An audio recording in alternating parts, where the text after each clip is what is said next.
It's great to be back at the Washington Institute, and I'm particularly pleased to share the podium today with my friend and colleague Karen Betts, with whom I did so much good work over a number of years, and also with her predecessor. Her predecessor was probably also well known to this crowd, Neil Crumpton, who used to take particular delight every time we gave him an earful about Hezbollah, and he would say, "Keep it coming, I want them to read all this back in London." So, you know, if you were tracking the headlines about terrorism in recent months, you might think that the only kind that the United States government deals with is that is related to al-Qaeda. Mali, Pakistan drones, the Brennan nomination. But in fact, one of the remarkable and worrisome developments of the last couple of years has been the resurgence of state-sponsored terrorism by Iran, and the significant increase in out-of-area terrorist activity by Hezbollah. Just to remind you of some of the notable points, last year, I believe, Hezbollah was preparing to attack what we believe were Israeli tourists in Thailand. This has been reported upon in the press. The plot was disrupted, and it's not very well, hasn't been much reported here, but one of the key suspects provided officials there with the address of a warehouse, and when they got to the warehouse, the Thai officials found that the warehouse was filled with thousands of kilograms of explosives and bomb-making material, indicative that Hezbollah is not just doing one-off attacks, but rather right now in the midst of a campaign of terrorism. There has been other activity in Azerbaijan, in Kenya, and a number of other areas that haven't gotten as much attention, and of course in Bulgaria, where 5 Israelis and 1 Bulgarian were killed in the bombing at the Burgas airport. And as you all know, Interior Minister Tsvetan Tsvetanov of Bulgaria attributed responsibility for that attack this week after an exhaustive international investigation to Lebanese Hezbollah, and I echo Rob's remarks about the political courage that he and Prime Minister Stoyanov and the rest of their government have shown in doing so.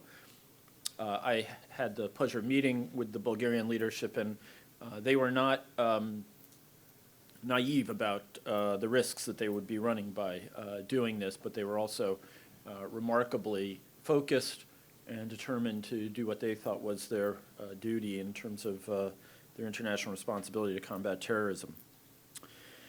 Now, it's an interesting question why Hezbollah is now more active than it has been, in our view, since the 1990s, at least, possibly even going back further. My own view, and this is not an official government view by any means, in fact, nothing I'm saying now is an official government view, but my own view is that a lot of it has to do with wanting to show the West some of the dangers that might come should there be a deeper conflict with Iran over the nuclear program. There is still a desire to gain revenge for the death of Imad Mughniab, Hezbollah's longtime military chief. And I think there's also perhaps some general desire to gain revenge for the death of nuclear scientists in Iran. I think Hezbollah already believes we're in a conflict, but I think they want to intimate to us how much more could be coming if this conflict sharpens. As Rob noted as well, it's long been a goal of the United States to have Europe designate Hezbollah as a terrorist organization. I had the pleasure of raising this issue on many different occasions with a wide variety of European interlocutors going back to 2009. It is a move that actually has real implications. It's not just about rhetoric. This act would criminalize fundraising and logistical operations, and it would have a very important consequence in terms of delegitimizing Hezbollah as a political actor. Hezbollah has been sensitive to this issue, and Hassan Nasrallah, among others, have spoken quite directly about the damage that this would do to the group. My hope is that the Bulgarian announcement will indeed be a turning point in the debate that has long been stalled about Hezbollah and about how it should be treated by Europe. After all, European blood has now been shed on European soil by the group, and that, it seems to me, is something that European policymakers cannot blink at. It is worth asking the question why Europe has opposed designation for so long. Some journalists in Europe have talked about fear of retribution. It's probably not a trivial fear, but I tend to think that these are strong countries and will not make their policy on that basis. I think that some of the countries, France included, have legitimate concern about the fate of troops that they have in UNIFIL, which have been targeted in the past. But I think the primary concern above all is about maintaining European influence and about stability in Lebanon, and European policymakers have been quite outspoken about this. There is, historical context here, and I don't view this as a trivial concern in any way. When you consider how many Lebanese lost their lives in the civil strife of the last 30, 40 years, it is, in fact, something that we ought to be concerned about, and whether or not anything that would, any action that Europe might take or that others might take, whether it would have a really negative impact on stability in the region. But at the same time, I think that while the concern is appropriate, the conclusions that Europeans have drawn are not really correct. Yes, it's true things could get worse, but if you look back over recent years, Hezbollah, when it has been called out for activities it has conducted, has not reacted adversely. That is to say, let's begin by saying that its operatives are believed to have killed Prime Minister Rafiq Hariri. That's been the conclusion of the International Tribunal. Their operatives have been involved in collapsing the government, I think in 2008, and most recently, the intelligence chief, Wissam al-Hassan, was killed, and it's widely believed that Hezbollah was behind that. So I think the first thing you have to say is, if this is the stability we're preserving, you have to wonder what it is we're all about here. It seems to me that Hezbollah cannot be accused of playing a very benign role in preserving the situation in Lebanon. And the second question really is it plausible that Hezbollah would have such an adverse reaction to being designated by Europe that it would in some way carry out attacks that would destabilize Lebanon?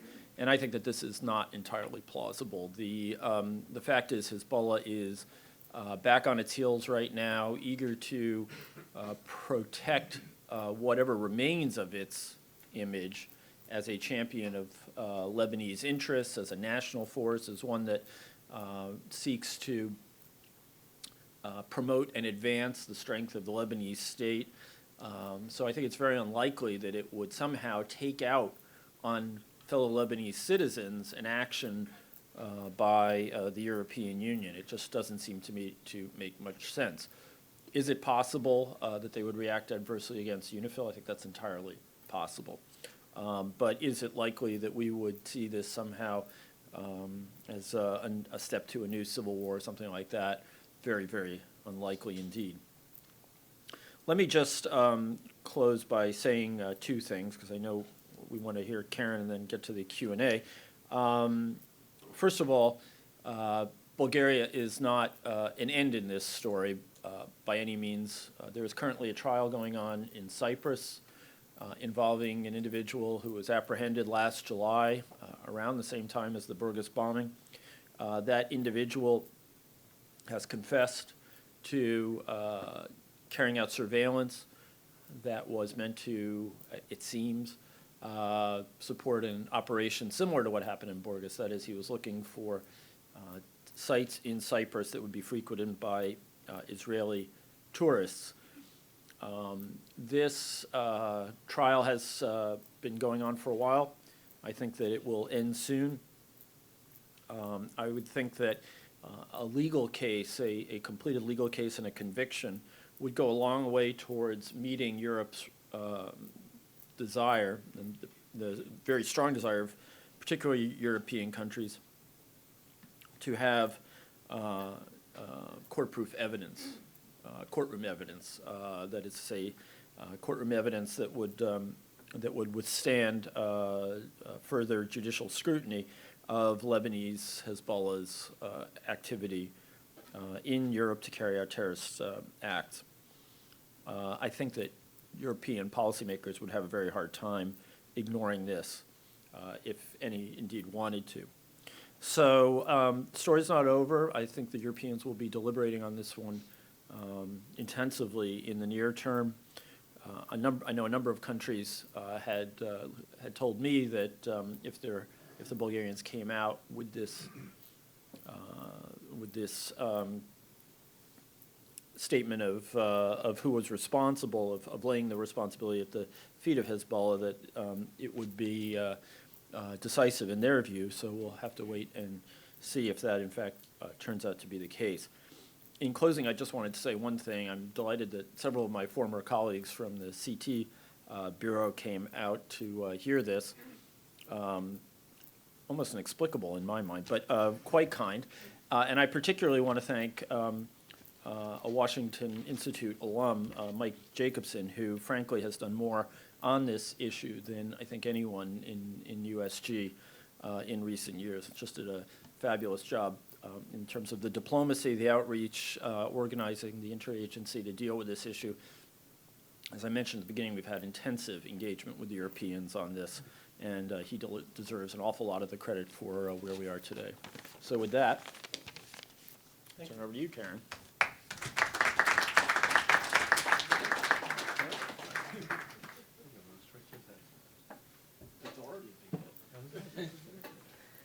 Thank you, Rob, for your kind introduction, and to Matt for having the British government here today. It's very nice to see you again, Dan, and if you've beaten the blizzard to get down here, it's not at all clear that you'll beat it to get home. So Dan will be around for a long time to answer any questions. The title of today's discussion is Europe's Hezbollah problem. In fact, Hezbollah is first a regional problem and then a global one. How potent a global problem it is hard to ascertain. But we think it could be growing as Hezbollah and its main backer, Iran, come under increasing pressure with the gradual collapse of Syria and with international resolve to stop Iran's nuclear program. That Hezbollah is a European problem was starkly illustrated on Tuesday this week when, after a painstaking 6-month investigation, the Bulgarian Interior Minister accused 2 members of Hezbollah's militant wing of being involved in an attack on Israeli tourists in Borgas that killed 5 Israelis, their Bulgarian bus driver, and injured some 30 others. This was an appalling and callous act of terrorism, and the Bulgarian authorities deserve real credit for their determined investigatory work, which led to Tuesday's announcement. As the British Foreign Secretary William Hague said following the Bulgarian announcement on Tuesday, every act of terror is an attack on our shared values. He's called on everyone to assist the Bulgarians in their goal of bringing the perpetrators to justice, and on the EU to respond robustly to this attack on European soil. The UK strongly supports Bulgaria's calls at the EU for actions to prevent such attacks in the future. We believe the right response is for the EU to designate Hezbollah's military wing under the EU's terrorist asset freezing programme. And we've started discussions with our EU allies to this effect. We think EU designation would have a number of positive effects. We believe it would send a clear message that we will not tolerate acts of terrorism on European soil. We believe it would reduce Hezbollah's ability to raise funds. It would damage Hezbollah's profile and reduce support for the organisation's activities. It would also put pressure on Hezbollah to move away from using violence to achieve its ends. We don't agree with the argument that it risks making Lebanon more unstable. We see no reason why EU designation should impact on Lebanon's political stability, and nor do we believe that the EU designation of Hezbollah's military wing should affect the legitimate role that Hezbollah's political wing plays in Lebanon's body politic. In the UK, we're in no doubt about Hezbollah's involvement in terrorism. The UK designated Hezbollah's external security organisation in 2001 and extended that to the whole of Hezbollah's military apparatus in 2008. But tackling Hezbollah, like tackling any terrorist organisation, has always been a challenge. The UK doesn't engage in dialogue with any part of Hezbollah, but many of our European partners do. We do, however, differentiate between Hezbollah's military wing and its political organisation, and I wanted just to spend a few moments explaining why. Our experience of dealing with terrorism, notably in Northern Ireland, is that the causes of terrorism can rarely be solved militarily. At best, terrorist problems can only be exhausted by long and persistent pressure, together with political measures. Pressure comes in the form of defensive security, policing, intelligence-led operations, financial pressure, sanctions. But it's important too to leave the space for the political talks necessary, that will be necessary if ever we are to achieve a sustainable solution. We hope that one day Hezbollah will seek to achieve its ends through politics, i.e. to disarm and to normalise what is now a very ambivalent status whereby they are part political party, part armed militia, part local organisation, part internationalist movement. Whether or not we like it, Hezbollah is an influential, if not the dominant political force in Lebanon right now. It has the strong support of the Lebanese Shiite community, who value its quasi-government social and welfare support. It enjoys a popular mandate, it's part of the government, and it could one day be a real force for stability in Lebanon. Thank you. Thank you. Rob. Thanks, Rob. Karen and Dan, thank you so much for taking the time to do this event with us today. We're really privileged to have two people who are very, very involved in this, have been working this for a long time, and really know what they're talking about, and on top of that, are articulate. As for why your former staff came here, I think that, Dan, I think they just wanted to see if you could do it without their talking points, and you did pretty good.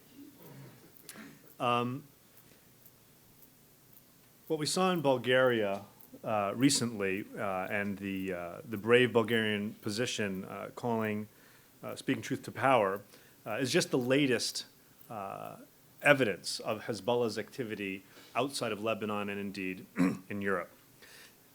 It is evidence not only of Hezbollah's activity in Bulgaria, but there was travel through Poland, there was travel through Romania, operatives from Australia, operatives from Canada. By the way, we in the U.S. are not immune to this either. One of the individuals who's been indicted in The Hague in the STL tribunal has a U.S. passport. There are others from Canada and the U.S. Who are currently fugitives in Lebanon because of their activities for Hezbollah and indicted here in the U.S. But I think it's important to note from the outset that the plot last July in Bulgaria was not the first plot that Hezbollah tried to do in Bulgaria. 6 months earlier, in January, Hezbollah targeted a busload of Israeli tourists traveling through Turkey on their way to Bulgaria for a ski trip. In fact, 5 years earlier, we now know in the declassified domain that Western intelligence was concerned about the Quds Force and Hezbollah looking at several places where they thought they might be able to operate fairly well. One of them was Bulgaria. In the process of collecting information for my forthcoming book, I spent time with all kinds of people from all kinds of places, from Chile to Romania and the Philippines and everywhere in between. One nugget I found was a Bulgarian parliamentary report from several years ago about narco trafficking And one piece in there was concerned, though it didn't go into much detail, about potential overlap between suspected Hezbollah members in Bulgaria and narco trafficking there in the country. Perhaps most interesting and key to the theme of the new study, Hezbollah and the Quds Force in Iran's shadow war with the West, is that while Hezbollah has clearly been tasked with targeting Israeli tourists as part of Iran's effort to deter action against its military program, its nuclear program, the Quds Force is also carrying out attacks, mostly targeting Western, US, UK, Israeli, and other diplomats, Saudis as well. They don't appear to be deconflicting, by the way. Just a week after the Bulgaria plot in Burgas last July, authorities reportedly arrested an individual believed to be affiliated with the Quds Force who was conducting surveillance of a synagogue in Sofia. But as Dan said, this is all just the first shoe to drop in terms of open source public information of recent Hezbollah activity in Europe.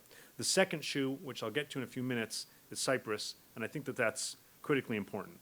I spent a lot of time in Europe over the past few months, and I'll be going back shortly. Don't know if I told you that, Rob. I'm going back to Europe shortly to converse and convince on this issue. And my theme there has been that this is an issue that the international community and EU member states in particular need to be thinking about long and hard. There are 4 reasons, I believe, why Europe needs to consider a designation of Hezbollah in whole or in part, though I'd prefer in whole, and I understand it's much more likely in part, for 4 reasons. There are 4 buckets. The first is Hezbollah is now back in the international terrorism game in Europe at full throttle in a way that it hasn't been since the 1980s. The second chapter in my book is called Hezbollah's European Debut. And I look back at some of the stuff that I have there, and my editor, I think, is watching on the live streaming. This is only a teeny bit I'm sharing, and don't get hysterical. Over a 9-month period in 1985, according to a declassified CIA report, Iran's Lebanese proxy groups were responsible for at least 24 international terrorist incidents. The State Department, back when it was producing what we used to call patterns of global terrorism instead of the country reports, said that large numbers of Middle Easterners, many of whom comprise expatriate and student communities, were living and traveling in Western Europe, providing cover, shelter, and potential recruiting for these individuals. We were very concerned about Hezbollah in Europe in the 1980s, attacks in Paris and Rome, in Spain and Copenhagen, several plots in Germany, and much, much more. But now we see it again. We see it twice in Bulgaria. We see it twice in Cyprus. We've seen a plot in Greece. We've seen surveillance in a variety of different places, a potential kidnapping operation in Europe. And it's not just plots, but it's also recruiting. So it shouldn't surprise that in Thailand, the case you mentioned, Dan, last January, the individual, the Hezbollah operative who's been arrested there, is a European citizen, a dual Lebanese-Swedish national. In Cyprus, the person who's on trial there now is also a European citizen, also a dual Swedish-Lebanese national. And there are several other cases like this of individuals who have been recruited into Hezbollah, some Palestinians, some Israeli Arabs, most of them Lebanese, in Germany, in Denmark, and in other places in Europe. So we're now at a place where Hezbollah is back in this game strictly from a perspective of ongoing threats to international terrorism. This is something that Europe needs to be concerned about in terms of what's happening in Europe. The second bucket is Hezbollah criminal activity. Hezbollah has been more engaged in criminal activity than any other terrorist group out there, with the possible historical exception of the FARC. And I say possible because I consider the FARC now in Colombia to be a criminal organization that dabbles in terrorism, whereas once upon a time it was a terrorist group that engaged in crime. As a group that is engaged in terrorism, Hezbollah engages in more crime than anybody else. Though many other groups, Al-Qaeda-affiliated groups and others, are very much engaged in crime now as well, as we've constrained their ability to raise funds through other means. 2 things here in particular. First, narcotics trafficking. The action targeting the Lebanese Canadian Bank, Ayman Juma, and other activities have made very, very clear over the years the extent to which Hezbollah is involved in the laundering of the proceeds and the moving of product from South America across what we call Highway 10, the shortest distance between South America and West Africa, and then moving that product up into Europe. This is not something that is new. Europol has talked about this publicly. UNDC has talked about this publicly. Others, this is something that is of immediate concern. And therefore, it's something that is of European concern. We may not have agreement with the European Union on whether or not Hezbollah is a terrorist group, though I expect that will follow soon. But believe you me, that when U.S. law enforcement approaches our European partners, especially in the south of Europe, and we talk about Hezbollah operatives who are moving drugs into their countries, they may not be so animated by the fact that they are Hezbollah, but they are extremely animated by the fact that they are moving drugs onto the continent. The second is that John Brennan, when he spoke in Ireland a few weeks ago, noted that one of the reasons we really want a European designation of Hezbollah in whole or in part is because some European countries, not all, but some, are incapable and or unwilling to open up Hezbollah counterterrorism investigations as such without Hezbollah being designated as a terrorist group. Some countries do. All those countries will open up investigations when someone who happens to be Hezbollah is engaged in criminal activity. And as I mentioned, I guess the good news is they're engaged in a tremendous amount of criminal activity. But we in the United States, we do open up these types of cases. And we've had a whole bunch of cases that have not only highlighted for us the extent to which Hezbollah is engaged in criminal activity here in the United States, and we get some great operational names for these things, Smokescreen, Bathwater, great investigations. Some of my former FBI colleagues remember these well. I see you smiling. But we've also opened a window through these cases in the U.S. to give us some insight into Hezbollah criminal activity in Europe. Because Hezbollah is truly a transnational organization. And almost none of these plots are solely based in the United States. Many go south of the border, down to the tri-border area in particular. Some of them now go in terms of counterfeit Viagra and other things to China. But a great many go to Europe. And I'll give you just one example. Danny Tariff is a Lebanese-German dual citizen with an import-export company called Power Express based out of Slovakia, or at least he was. He's now incarcerated here in the United States. To make a very long story short, his company was serving as what the FBI describes as a proliferation front for Hezbollah. He was seeking all kinds of weapons, including man-pads, shoulder-fired missiles that can take down F-15s, as he put it, and seeking them here in the United States. Make a long story short, he was lured here, signed the contract. We took pictures of him with the man-pads on his shoulders. Don't worry, FBI had deactivated them, and he's been arrested. But this was all going through Europe. Interestingly, that case and another case, talking about the Syria connection, all the individuals were telling their criminal compatriots here in the United States, don't worry about shipping the stuff. Get it to us in Europe. We'll get it to Hezbollah by shipping it through Latakia, Syria. As one guy explained it, we own the port, which highlights, again, as you mentioned, Karen, just how important Syria is to Hezbollah and why this is such a threat to them. Finally, there have been a whole bunch of cases here in the United States where we've discovered the extent to which Hezbollah is engaged in counterfeit activity and in stolen money, stealing money around the world in an organized campaign to raise money not for its political activity, not for its social welfare activity, not even for its militia activity targeting Israel across the blue line, but strictly for terrorist purposes. Terrorism, Hezbollah terrorism, quote unquote, is what one of the individuals said in front of an undercover FBI agent. In fact, it's one of the things they're concerned about, that maybe that's how we found whoever found Umad Mughniya in February 2008. Maybe it was because of following the money. And that's one of the reasons that they are ditching the stolen money that they have collected all over the world and selling it pennies on the dollar. European money. In one case, the individual offers an undercover FBI agent $2 million worth of Swedish kroner. Problem is, they stole it, but it was marked with a dye pack. Can you get us the solvent to get the dye out of the money so we can actually, well, I guess literally launder the money? And then he describes it, bidding machines, that they're operating the Bekaa Valley, 18 hours a day, as he put it, and said, what kind of currency do you want? US dollar, Kuwaiti dinar? We got great European currency, euro, whatever you want. And so a tremendous amount of crime in and crime affecting Europe as well. But there are two other things as well. One is Hezbollah's activity affecting regional stability. And the second, of course, is discussing Hezbollah and stability in Lebanon. In terms of regional stability, I find it very difficult for anybody to say that Hezbollah is at any level contributing to regional stability.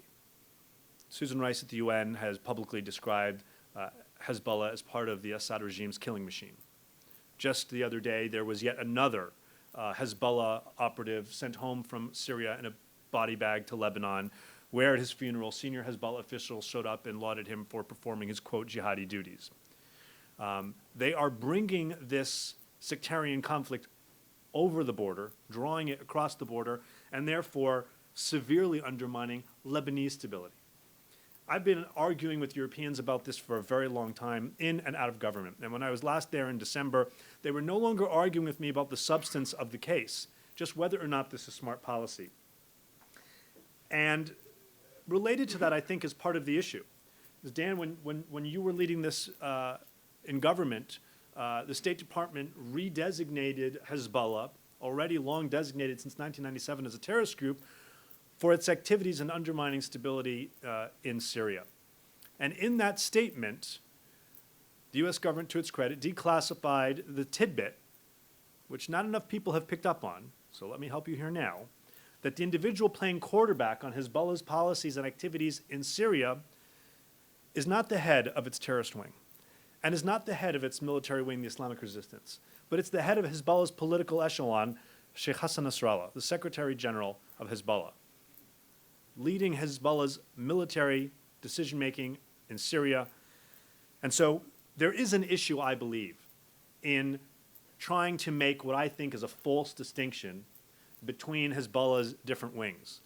Sheikh Naim Qassem, Nasrallah's deputy, the Deputy Secretary General for Hezbollah, has made this explicitly clear, quote after quote, including in his book on Hezbollah, almost making fun of us. There is no distinction between our wings.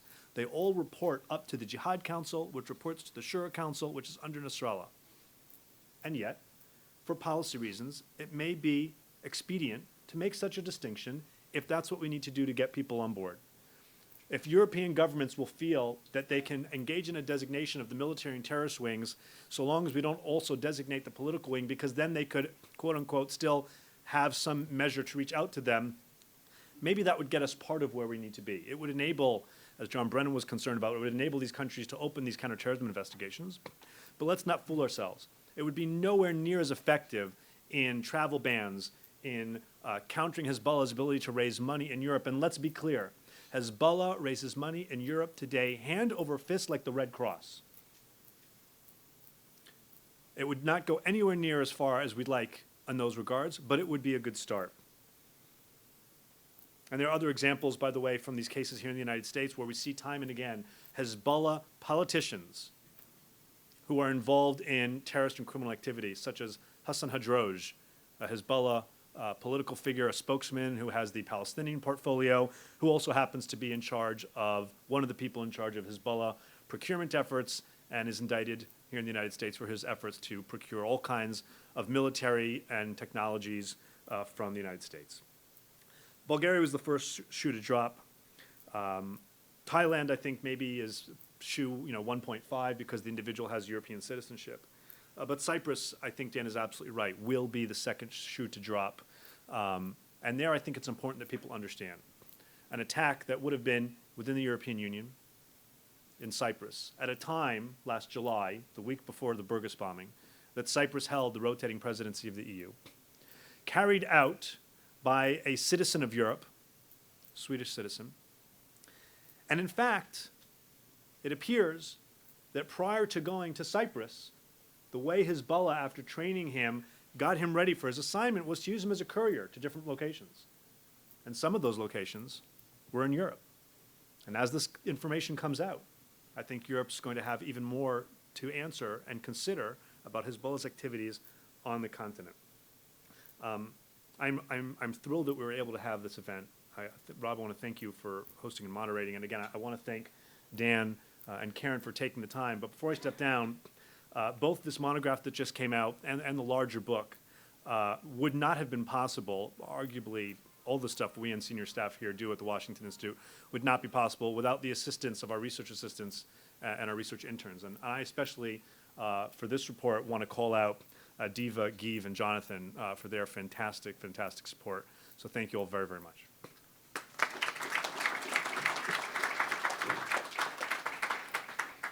Well, thank you. Thank you very much for really excellent presentations. Matt, I have to compliment you for finding a way to get Viagra into our discussion.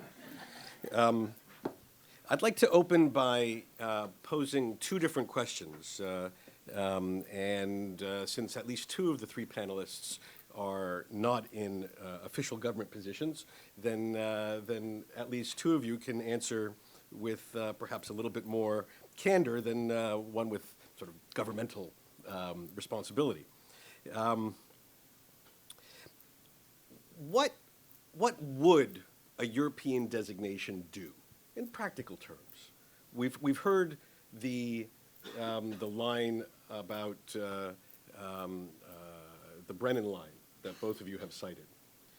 But given what the distinction that Karen outlined, and which seems to be the best possible route at the moment, differentiating between these two wings, such as they are or are not, what would a designation accomplish? What do we hope? What would be the best possible designation? And what would it achieve? That's question one. And question two is, well, hell, we're in Washington. Let's name and shame. Who is standing in the way of doing this? Which countries, which governments are the principal obstacles to achieving a designation of even the military wing as a terrorist organization? I'll turn that over to whoever wants to begin. Sure.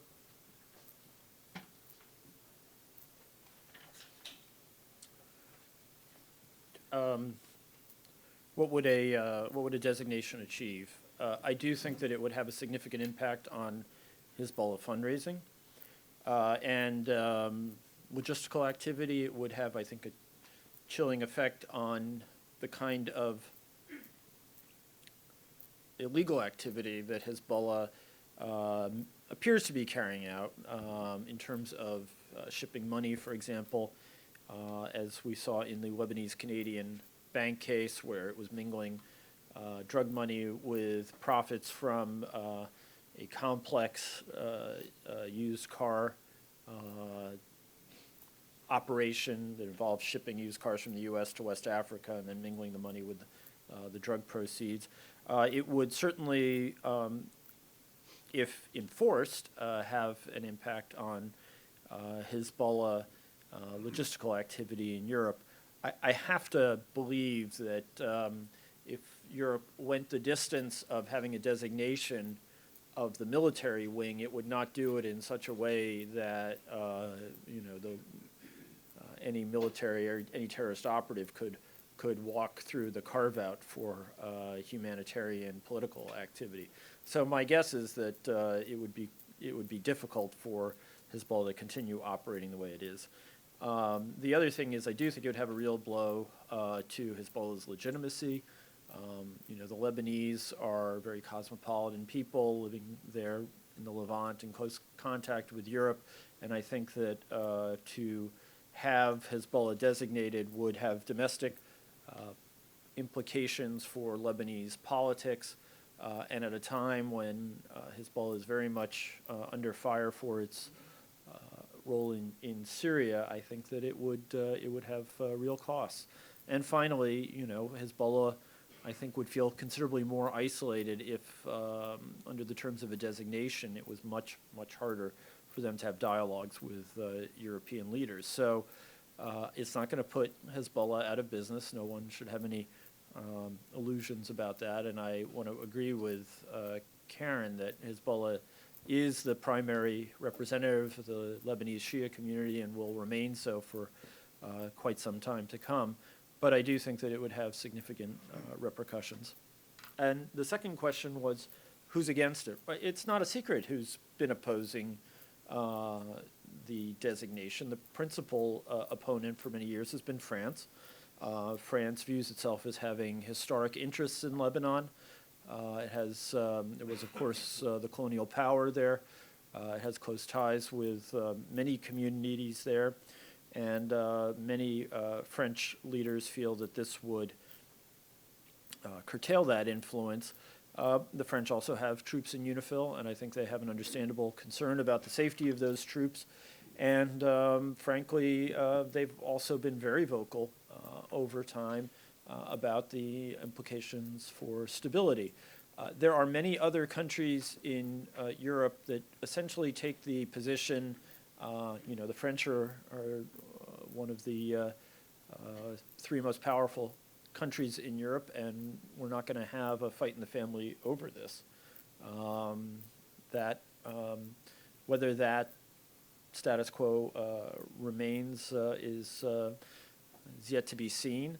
I certainly had indications from French policymakers in the past that if Bulgaria fingered Hezbollah, then it would be a very, very serious matter to be dealt with, and that they would be considering anew the issue of a designation.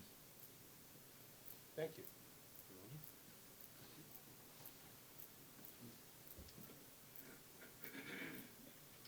I think there are some good practical reasons for designating Hezbollah right now. As Dan has said, it will make their ability to raise funds, to move funds more difficult. It will make them less agile in operating in what is effectively their near abroad.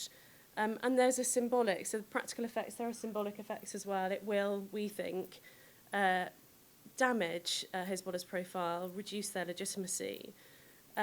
So to that extent, there are very good reasons for doing it. I've explained our policy reasons for drawing the distinction between the military wing and the political wing.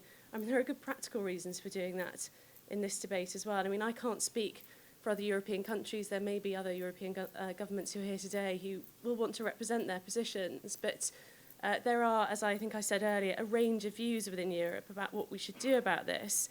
But if we do draw a distinction between the military and political wings, that makes the designation somewhat easier. We understand that many European governments, including those who maintain links with Hezbollah's political wing, would not want to designate the whole organisation. It would be hard for them, I think, to do that when, as I said, Hezbollah is a significant part of Lebanon's body politic. But if you draw the distinction, it makes it somewhat easier, but also still, we would argue, effective. Just add one thing before Yeah. One point that I omitted and shouldn't have is that outside of Europe, I think a designation would have significant impact. The U.S. government is working very hard, especially in law enforcement channels, with other countries in South America, in West Africa, and in Southeast Asia, traditional areas of Hezbollah operations. I think that already those countries are being more forthcoming in terms of what they will do with us. I think that a European designation would have a critical impact on their thinking about these issues. I'm not suggesting that this is going to, for example, turn around the Argentinians on their misguided dialogue with Iran over the Amia bombing, but I do think that it would send a big signal to the rest of the world. Rob, I think the question of what practical implications would we see really depends on what type of designation, okay? Several European countries told me that they're not really interested in designating the group really at all, but they'd be open to designating individuals. That's useless. I would be surprised if anybody in this room is aware that the EU has in the past designated Hezbollah individuals. Doesn't do anything, doesn't mean anything. That's what you do if you want to say that you do something, that you did something, but not actually do anything. The second level would be to designate the wings. And there are perhaps policy reasons to be able to do that will make them feel more comfortable. But the bottom line is, if you designate just certain wings, you undercut your ability to target their financing in a severe way. None of the fundraising organizations out there put a little shingle on the front door that says Hezbollah's military wing. If there's anything, it's tied to Hezbollah. And so the likelihood that these countries would then be able to target entities like, for example, Germany, which has taken some action, even though Hezbollah is not a banned entity there, targeted the Orphan Welfare Project, or Al-Manar, Hezbollah's satellite television, would be very, very difficult. It's very hard, and so that would minimize our ability to constrict the financing component. Now, the fact is that post 9/11, Hezbollah decided it did not want to be caught in the crosshairs of the war on terrorism, and it decided to draw back some of its people from abroad to kind of focus on Unit 1800, its unit dedicated to targeting Israel and supporting Palestinian groups targeting Israel, and doing other things at Iran's behest, like Unit 3800, supporting Shia extremist groups in Iraq and training others, perhaps contrary to conventional wisdom, including some Sunni militant groups like the Shabab. During the July 2006 war, both Shabab militants and Iraqi Shia militants were caught there during the war. But at the same time, Hezbollah also went to 3 different prominent European countries, including 2 that are very much not inclined to be happy about a designation, and asked if they could open up political offices. Because they said, you, Europe, and we thank you for it, don't designate us as a terrorist group.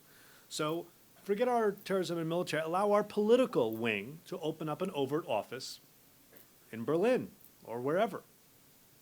And they asked quietly, and they were told no quietly, and they were told don't ask us publicly, because if you do, we'll have to deny you publicly, and that will cause a scene, and that would undermine our ability to be able to make this distinction. Hezbollah did open up one office in one of those cities anyway, without calling it Hezbollah. It was called a kind of Shia community center, and the service in that particular country did what it does very well and surveilled them. But it shows this would, in some ways, delegitimize, but if we only did some wings, in other ways, it would legitimize a certain portion of the organization.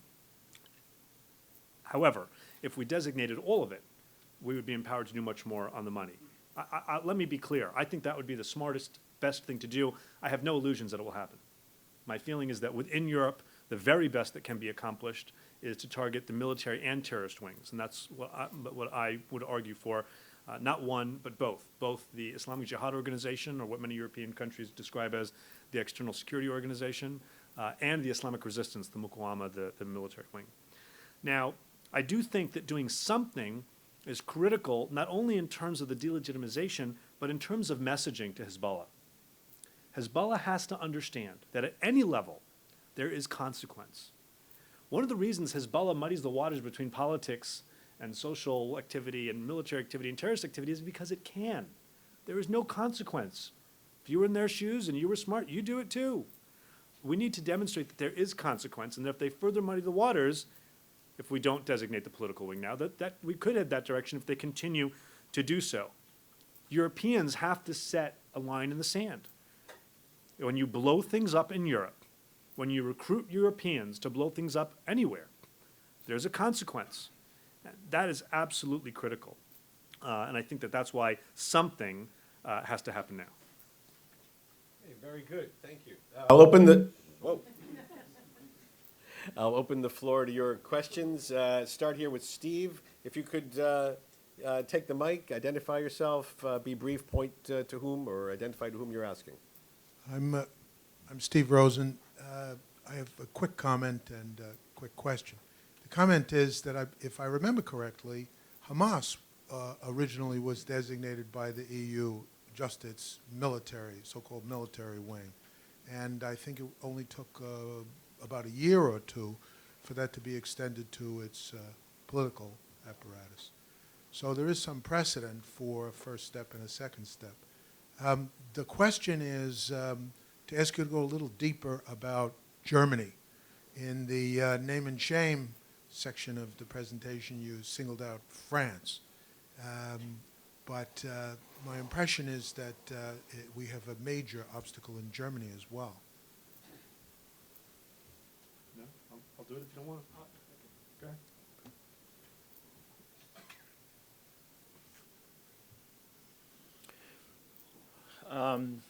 I don't know if I would agree with the characterization that it is a major obstacle. Certainly the Germans have been deeply ambivalent about this, but they're also deeply divided about this, with some ministries being extremely forward-leaning and wanting to designate, and others being much more concerned and ambivalent about that. My own view is that if you look at the remarks of members of the Bundestag from Chancellor Merkel's party in the last month or two, you will get a sense of which way the wind is blowing. And I think that if the courtroom evidence is there, my own view is that the Germans will move in that direction. But that's, prognosis, not a guess, not a certainty.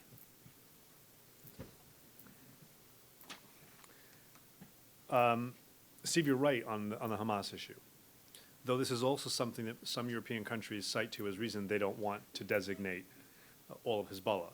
Some of them very much regret the decision to expand the designation from Hamas's Qassam brigades to Hamas at large, and frankly, to be perfectly blunt, the EU has taken not a single action based on the full-fledged designation of all of Hamas since. This is true. But on domestically, in terms of some of the Hamas's primary Western world financing and fundraising today has moved from the United States to Europe. On Germany, I completely agree with Dan. Germany is very federal and very divided. When you get to the point where one of the parties that's supporting this strongest is the Green Party, you get an understanding of the strange alliances. But when I was last there, one of the big takeaways I took was how different a reception I got on this issue in Germany, more than anywhere else, period. And you have to understand that within Europe in general, and within the EU bodies in particular, there is a lot of ingrained position on this for a variety of reasons, and then there's a lot of misunderstanding. I had a conversation with a bunch of officials on these issues, and one of them told me, who should be in a position to know, that actually, in order for the EU, by its regulations, to be able to do a designation of anything, there has to be a court case and a conviction, period. And we're sitting around a big table, and actually then the person who's in charge of designations turns around and says, actually, no, not at all. It's much more convenient. It's more powerful, something that's stood up to judicial review and cross-examination, but that's not the case at all. Which is why I think that the Bulgaria findings, if they are followed up, we don't mean to prejudge an ongoing trial, but if it happens, they're followed up with a conviction in Cyprus, which, mind you, will not be a conviction of terrorism charges because the individual is Hezbollah, and Hezbollah is not a terrorist group, if you follow the circular logic. If I recall correctly, he's been charged with money laundering, a conspiracy to do harm, or something, some conspiracy charge, and a membership in a criminal group, Hezbollah. If that happens, then the combination of these things would be very, very strong. And Matt, before you sit down, the STL would seem to be the final word on this. The STL would be another shoe, okay? And we shouldn't prejudge the STL either. It has its course, and there are issues there in terms of not having people in custody, et cetera. But the fact is, as Dan said earlier, when you think about the strongest objection that most European countries that do object to the designation have is their concern about stability in Lebanon. When you consider not only what's going on in Syria, when you consider that, and it's not just the assassination of Rafi Hariri, that Hezbollah stands accused, or Hezbollah operatives stand accused of a series of assassinations, political assassinations within Lebanon. When you think about the fact that in the spring of 2008, they took over downtown Beirut by force of arms that were supposedly just part of the quote-unquote resistance targeting Israel, and were then turned against fellow Lebanese, in which several Lebanese died, it's telling. In fact, Rob, when the government of New Zealand designated some wings of Hezbollah, not all of it, one of the points that they highlighted, aside from Hezbollah activities in Azerbaijan and other places, was their determination that Hezbollah's takeover of downtown Beirut by force of arms, leading to the deaths of several other Lebanese citizens, was, by their definition, an act of terrorism. Thank you. Let's continue. Yes, in front and then in the way back.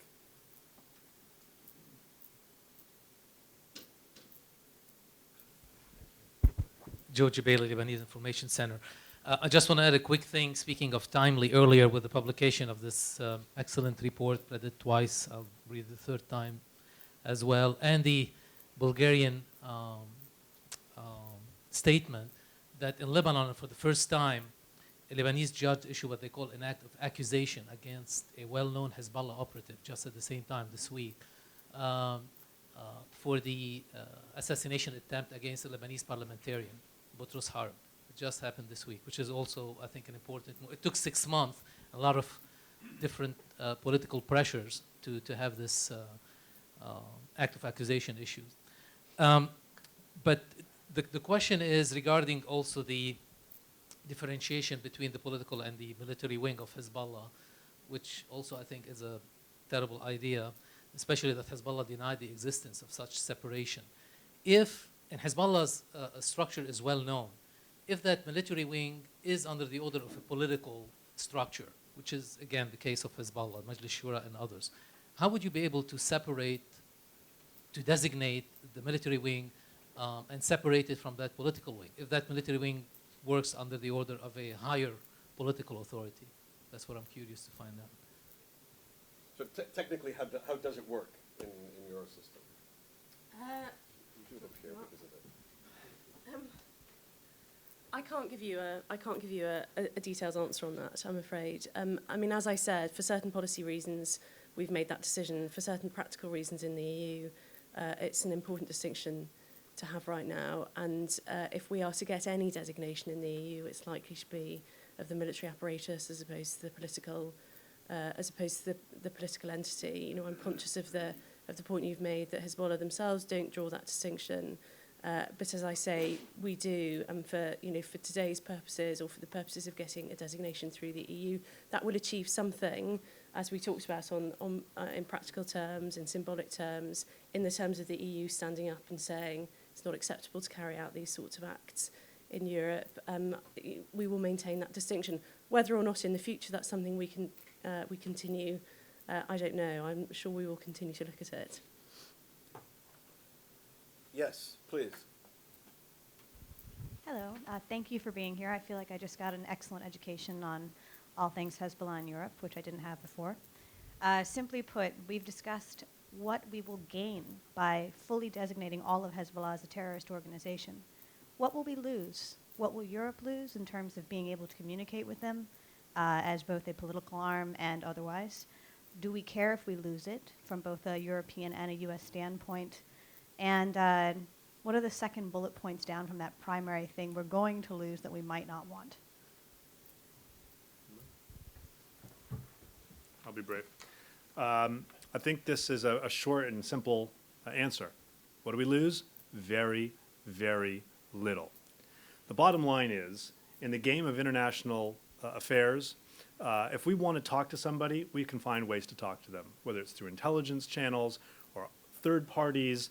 It's not like, in the age of Twitter and whatnot, suddenly we have no way of communicating with them. I think the problem is that we have not communicated to them. We demonstrate through our inaction that there is nothing wrong, there is no consequence with engaging in terrorist and criminal activity on our soil, through our civilians, targeting our civilians. When you weigh the need to communicate with the political party in Lebanon against that, I think this is a no-brainer.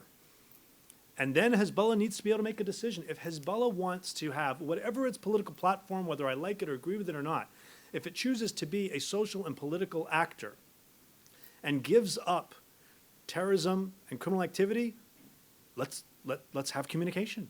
But you cannot have it both ways. Someone robs a bank, and then they say, well, you can't convict me because I'm also involved in a lot of social welfare activity, and I'm a politician. So you can't. It doesn't work that way. So yeah, it might mean that there would be more creativity needed in how we communicate to them. I think that doing this would be the most important communication of all. Yona, right here, and then we'll go over here. On the left-hand side. Thank you. Matt, congratulations on your study. We look forward to read the entire study. I would like to ask you a question. You spoke about, obviously, the evidence in terms of the Hezbollah activities in Europe and elsewhere. Could you address the more insidious aspect of the Hezbollah activities in terms of radicalization, in terms of the use of the internet, and the attempt to advance education in hatred, and what can be done to deal with this issue? For example, not only the governments there, but if you take a regional organization, OACE, to combat radicalization, do they have any role to deal with that aspect? You know, Yona, when I first drew up the table of contents for my book, there were a bunch of chapters listed that don't actually exist anymore because it got too long. One of them was on Hezbollah propaganda and radicalization. And so I folded that in different places in the book. We mentioned Al-Manar, Hezbollah's satellite television station earlier. The U.S. government designated them. We've worked with others in Europe and elsewhere and satellite channels around the world to be able to block that. It's a little more complicated on the internet for a variety of reasons, not the least of which is that sometimes intelligence and law enforcement, and I'm not speaking to any one group or site, but like to be able to follow rather than shut down. And so that gets complicated. But I'll tell you, of all the things that I found in this regard in my research into the book, one of the things that was most astounding was the way Hezbollah, in certain cases, in certain places, cooperates very, very closely with Iranian agents to engage in radicalization, recruit people to be sympathetic to the idea of Walayat al-Faqih, to see the supreme leader of Iran as their supreme religious leader, to become adherents of Iran, and then either become potential recruits for the Iranian services or for Hezbollah. I'm thinking right now of a couple of cases in Africa in particular, radicalization on the ground, and then in a number of cases, people who were then, after being spotted and recruited a little bit, selected to go to Iran for militant training, sometimes alongside Hezbollah, sometimes others, and sent back home.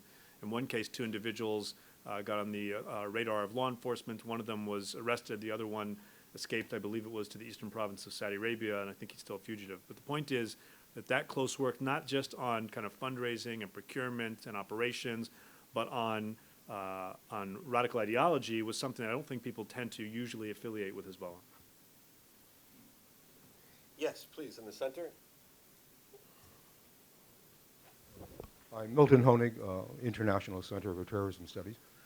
In connection with Iran, perhaps one point you might mention is that European recognition of Hezbollah as a terrorist group would, in case of a grand bargain with Iran, having them give up state sponsorship of terrorism, this would also clearly include Hezbollah.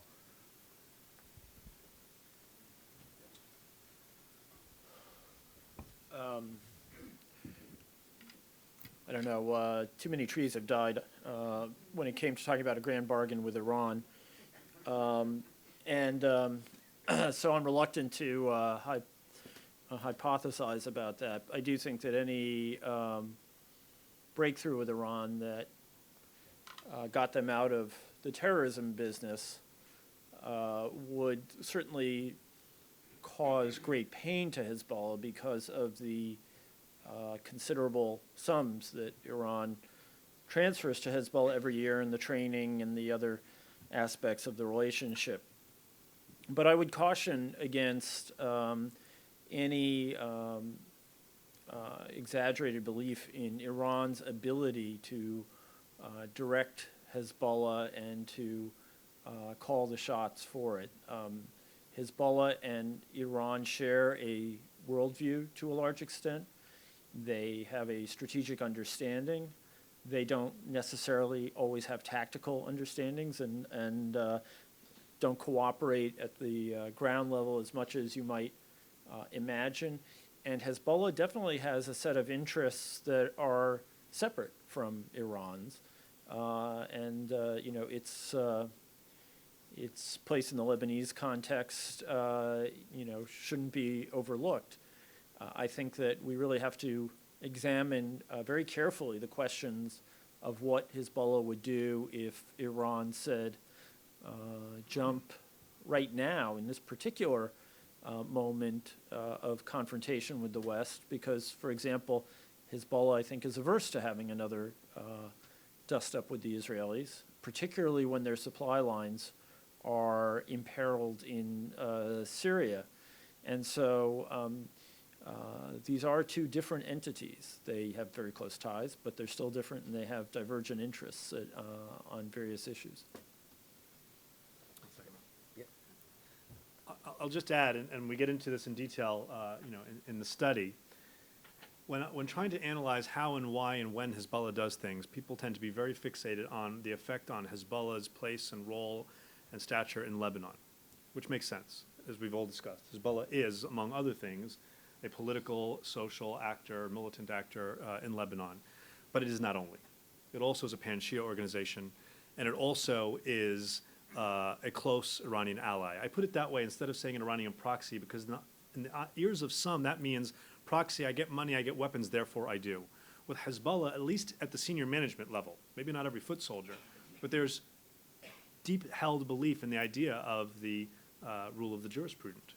And so when Iran says do something, it means you have to do something. Now, when Imad Mughniya was in charge, I and many others believe that since he was kind of dual-hatted by the end of his career between Hezbollah and the Quds Force, when Iran said do something, he was in a unique position to kind of give the Heisman and hold back and say, well, maybe we won't do that quite yet.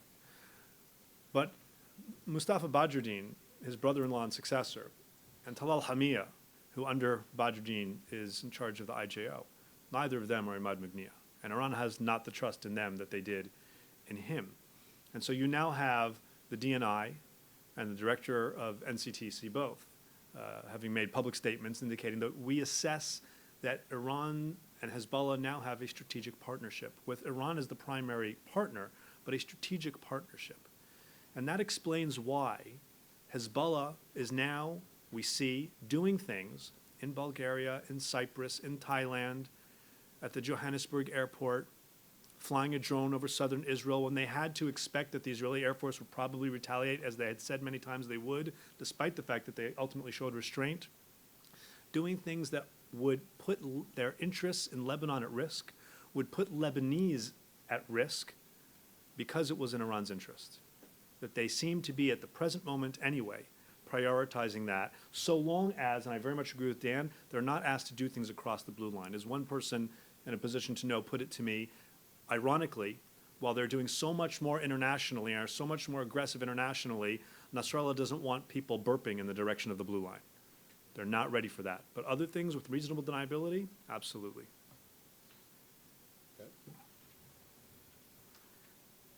I mean, all I would say on that point is it would be good to have a strategic agreement with Iran, but we're not about to get one. And Hezbollah, we need to act now on Hezbollah. We can't wait for that. I mean, the P5+1 negotiations go on, but we're still quite a long way off the big sort of strategic agreement that you outlined there. So, we would argue we need to take action against Hezbollah now on the basis of what they've done. I mean, I think Dan and Matt raised important points as well about even if we were to get that sort of agreement with Iran, would Iran then deliver Hezbollah? I mean, Hezbollah is an independent entity in itself. Yes, there are very close links, not least with financing, but I don't think it's a given that if you get an agreement with Iran, you get an agreement with Hezbollah. I think the other kind of wild card sitting in the middle of all of that is Syria and what happens in Syria. And if Syria does at some point end up with a Sunni majority government, then I think that will have an impact on the Iranian-Hezbollah relationship that we can't entirely predict right now. Well, actually, since maybe some of these guys are in the prediction business, can you at least speculate, if not predict, on what say, the fall of Assad would do to Hezbollah's likelihood to maintain a bigger international action, international presence, like you're suggesting they've been doing recently? Or is it more likely to turn them inward to cover their flanks at home? Do you have any speculation on that? I'm not in the prediction business. I thought that was Matt. It is bad. But I'll be happy to comment if you have to. I will take out my crystal ball. I think this can go two ways. Okay, there's reason behind each. The first is obviously if the transshipment point of Syria is taken out of the equation, and Hezbollah is no longer able to get the kind of weaponry that present a strategic threat to Israel, that's a game changer, and would potentially make it so that Hezbollah might be less inclined to dispose of thousands of missiles at a time when it knows that it will be much more difficult to be able to resupply. At a minimum, a Sunni majority government of any kind in Syria, even if there's a rump Alawistan, even if it's a weak federal government, would be less enamored of Hezbollah than the current government. However, it's a complicated region, and if there is a weak government, I imagine it will be in a position where it won't want to make unnecessary enemies, and it may see that Hezbollah is next door not going away, and it may, on the flip side, may not be friendly with them, but may not want to take them on and challenge them too much anyway. You could have Hezbollah trying to circle the wagons.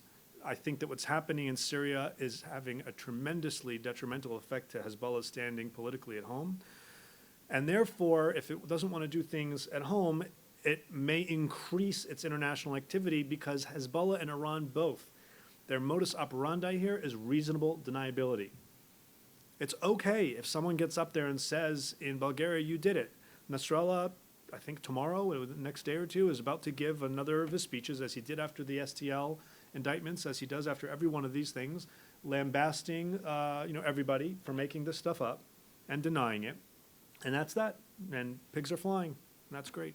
So you could see them increasing their international activity as long as they can do that with reasonable deniability, because it gives them a place and a way and an outlet to act without further putting at risk their interests in Lebanon. On the flip side, I could also see them being under such pressure and having been exposed in Bulgaria and potentially then again in Cyprus. And there is hopefully eventually going to be a trial in Thailand. And if the EU does, well, anything, I could see them being in a position where they feel they're being exposed left, right, and center, and now's not the time.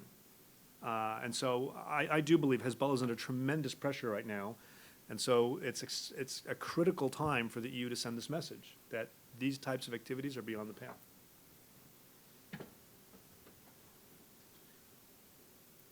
Well, I think Matt covered all the possibilities, so there's not much more to be said. But when the civil war broke out in Syria, and when the insurgency against the Assad regime began, I have to say I was not displeased in that it would cut off, that the fall of the Assad regime would cut off Hezbollah's primary supply line. In retrospect, the human costs of this are so appalling that it's hard to look back and countenance that position. But I do think that Hezbollah will be in a very, very difficult position without a friendly Syria next door. I think that the Iranians will try to find ways to resupply them by air, but it will obviously be much more difficult than what was going on through Syria. I think that we can only talk about external operations if it's within a context in which it benefits Hezbollah's broader strategy. And so really the question is, what's the state of the confrontation between Iran and the U.S. going to be, or between Iran and the West? And if it's in their interest to continue reminding us of how dangerous this confrontation could be for us, then I think they will continue these kinds of activities. If there's a cooling of tensions, then I would probably expect a cooling of some of this activity, although I believe that they probably would still have an interest in targeting Israeli interests. But there's the further question of how much they're going to want to take that risk if their resupply lines are gone or are significantly diminished. So a lot of variables and somewhat hard to say. I think that if ever there was a moment when Hezbollah had to really look inside its soul and decide whether it wanted to be a peaceful political party in Lebanon, the next year or so will probably be it. Thank you. Peter, we're going to have to close with your question. No, you're all done? Or the last question right here.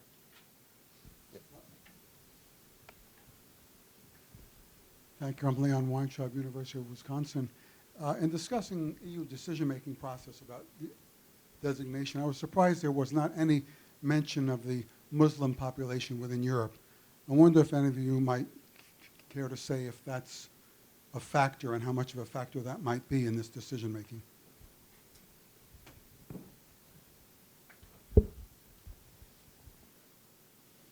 Wait and hear what Karen has to say. Muslim constituencies haven't really done much of a job of organizing themselves as political voices in Europe in this kind of context, in this kind of decision-making. The diaspora in Europe, like the Muslim population globally, is overwhelmingly Sunni. I don't think there's going to be any particular fondness for Hezbollah in that context. Hezbollah's reputation as a pan-Islamic organization that represents Sunnis and Shia is nothing like what it used to be. So I don't see anyone really taking up the cudgels on behalf of Hezbollah. Now, there are certainly plenty of people in Europe who are anti-Israeli and support, a resistance movement. But I think at the moment that they are unlikely to have any significant voice in this decision making. I just don't see it playing a significant role. I can be brief because I entirely agree with what Dan said. I don't think there isn't a body of Muslim opinion that is lobbying for the EU not to do this. And so, the critical element, to be honest, in EU decision making on this will be the evidence that the Bulgarians can make available and make open source to back up the case for sanctions. I mean, one issue we have in Europe is that we have a different legislative base for our sanctions, and our sanctions can be challenged in the courts, and so the more open source evidence that can come out of the Bulgarian investigation to support the case for sanctions is what's really important here. And we've worked closely with the Bulgarians in their investigation. We're pretty confident that that evidence is there, and I think that's what will swing it. That's an extremely important point, that last point you made, Karen. Well, all of your points have been important. I think it's important to note also that in Bulgaria it wasn't just Israeli Jews who were killed, but a Bulgarian Muslim. And for citizens of Europe, whatever their faith, I think people get annoyed when a group, whatever group, starts blowing things up at home. So I completely agree with my colleagues, I do not see this as being any impediment whatsoever. Very good. Karen, Dan, Matt, thank you very much. We hope we have energized this discussion, and hopefully it is carrying over the Atlantic as we speak. And chancelleries throughout Europe are rethinking their policies, and perhaps before the end of the day, we'll have news for you. So thank you very much.